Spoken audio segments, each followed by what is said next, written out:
Welcome to 27 Topics. Our guest today is 9th District Representative Mike Sodrel. Thanks, Paul. Thanks for being with us. It's good to be here. Today we have a very important topic to discuss that's on the minds of many people, especially senior citizens, and that is Medicare Prescription Drug Coverage. Yep. Just what is Medicare Prescription Drug Coverage? Well, it's an insurance plan that basically helps seniors with their prescription drug cost. And I said plan. That's part of the challenge here. Is there's 42 different plans. When the program was initially started, the concern was that we wouldn't have enough insurance companies that wanted to participate. As it comes into being, we find that there's probably more than would like to have participated. But competition is good. It helps hold the prices down. But for a senior, unfortunately, it's like the old adage, trying to get a drink out of a fire hose. Or you sit down in a restaurant and there's too much on the menu, so you can't decide what you want to eat. Mm-hmm. So that's one of the reasons we've been going around the district having these meetings and having a human being explain to them how the system works, rather than getting put on hold on an 800 number or trying to find somebody that's wired into the internet.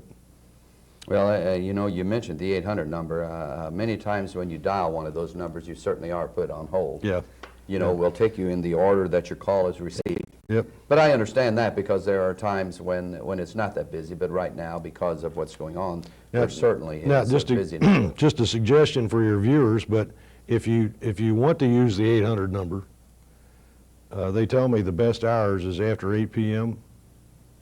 To 8 a.m. in the morning, because it's a 24-hour, 7-day week, and the other good times are on the weekends. It seems like their biggest call volume is 8 a.m. to 8 p.m. 5 days a week. So if you call in the off hours, you're more apt to get a person to talk to after 8 p.m. in the evening or on weekends. At least a less time on hold. Yes. And that makes sense, because I think we're all geared toward the 8 to 5 time Yep. period. That's when offices are open. Yep. And some people may not even know they're open nights or weekends, Yes. so they don't Yes. bother to try to call. But it's a 24/7 number. So like our representative said, call on the off times. Yep. So that basically is what the prescription drug is. Now, does everybody have to be a part of this? No, this is strictly voluntary. Now, the bad news is, if you choose not to go in the plan after May 15th, you'll pay a penalty if you come in after May 15th, about 1% per month, that your premium will go up, if you don't go in by May 15th, unless you were already in a prescription drug plan. If you had a prescription drug plan, if you're retired from some company that provides prescription drug coverage, and your coverage is at least as good as Medicare, then there won't be any penalty. I mean, if something happened to that other plan, or if you just elected to change 3 years later or 2 years later, there wouldn't be any penalty. But if you have no coverage and you don't take the coverage by May 15th, there will be a penalty after May 15th. Now this only, when you're talking about that, you're talking about people age 65 and older? People that are currently on Medicare. Medicare. Yep. So people who are on Medicare. Medicare A and B or both. Yep. Or both, and then they would, they are encouraged to, whether they're using prescription drugs or not right now, Yep. they should sign up, because if not, after May the 15th, there is a 1% penalty. Yes. That would stick with you for as long as you live. Yeah, and we can't sell any of these plans. I mean, and we can't recommend any of these plans. The only thing we can do is to try to give as much information as we can. I had a gentleman stop me in McDonald's in Nashville, Brown County, said he couldn't make the meeting. He's 78 years old. He said, "I'm not on any prescription drugs now. Should I get one of these plans?" And I said, "Well, I can't advise you, but I mean, if it was me and you're not taking any prescription drug now, I'd buy the cheapest one I could buy with the biggest deductible, just so you're not going to pay a penalty, later on." And I think the cheapest plan is like $12.50 a month. It's got a pretty high deductible, but it's, Now, do they vary from state to state? Do the plans vary? they'll, even from location, you know, who will accept which plans varies. And that's one of the pieces of advice is if you have a pharmacist and you've been doing business with them for 15 years or 20 years or 10 years, you know, I mean, somebody you're really comfortable with, and you know you want to keep doing business with them, then you should check with them and see which of these 42 plans are they going to honor. And that would alone would help you cut the number down considerably. And maybe they're only going to honor 4 plans or 5 plans. So you just have to ask yourself what's most important to you. Go ahead, I didn't mean to interrupt. No, so some of these are better. If you're going to travel a lot, there's national plans. I mean, if that's what you're doing, you got an RV and you're going to be on the road, then that might steer you into one plan. If you're more or less stationary and you're going to stay home, then that might steer you into another plan. If you like that favorite pharmacist that, you know, cuts the field down some. So.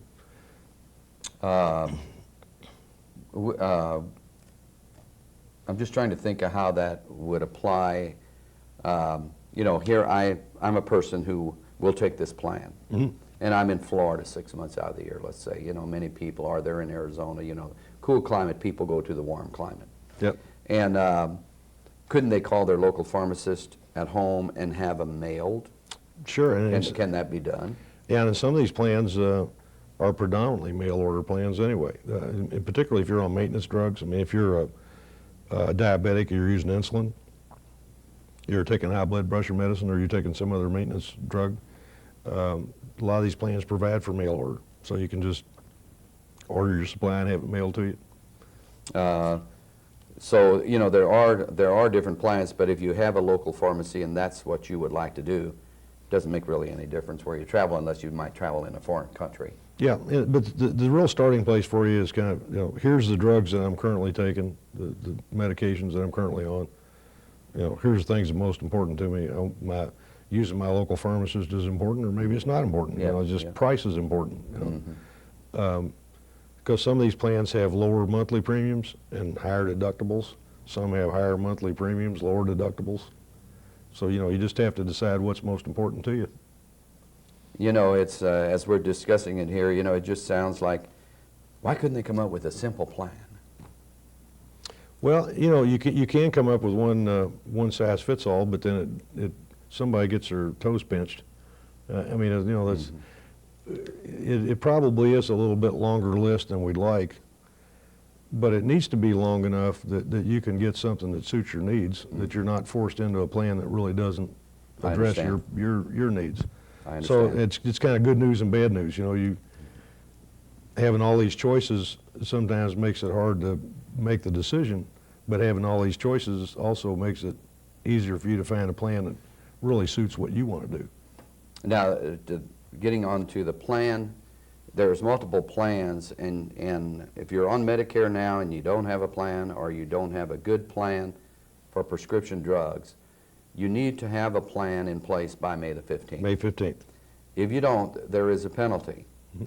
However, if you have taken out a plan, as I understand, if you have taken out a plan and come the end of the year, you can actually maybe move to a different plan without a penalty.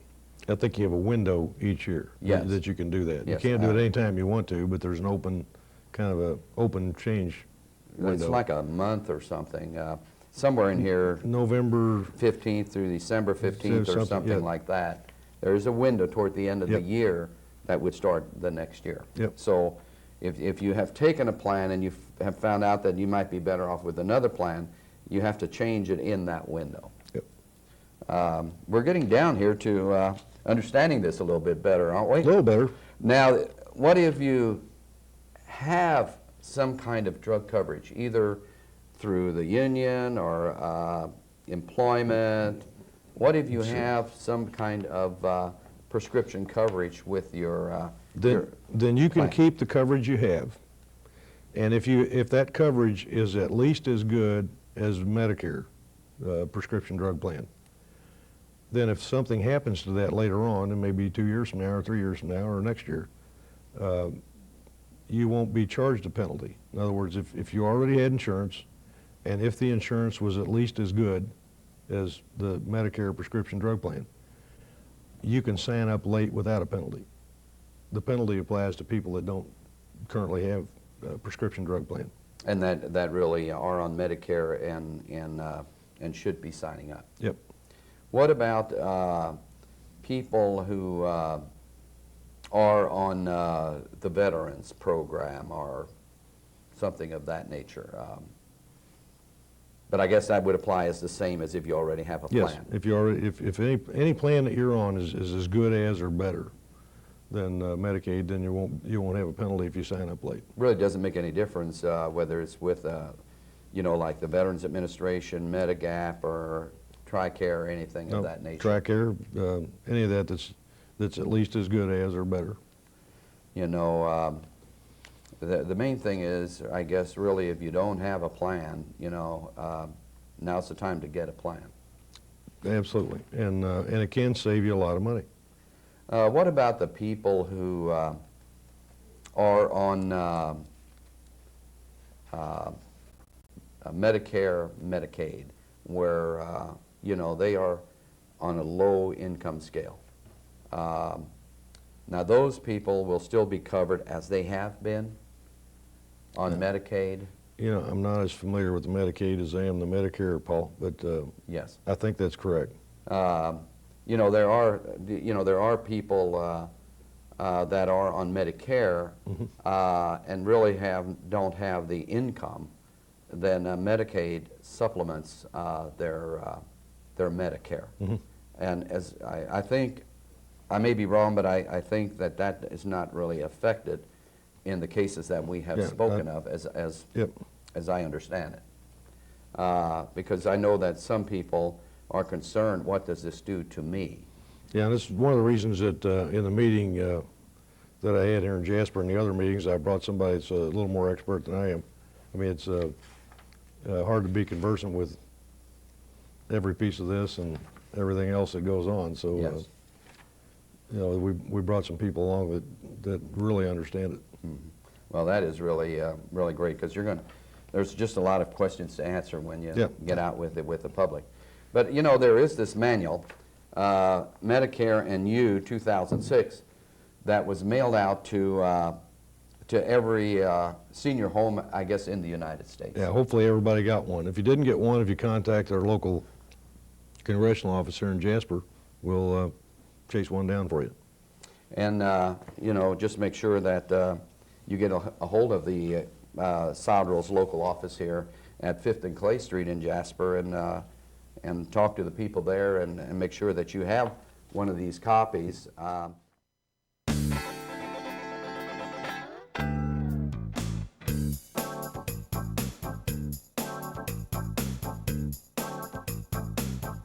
If you or someone you know has a talent to showcase or an event to promote on 27 Topics, please contact this station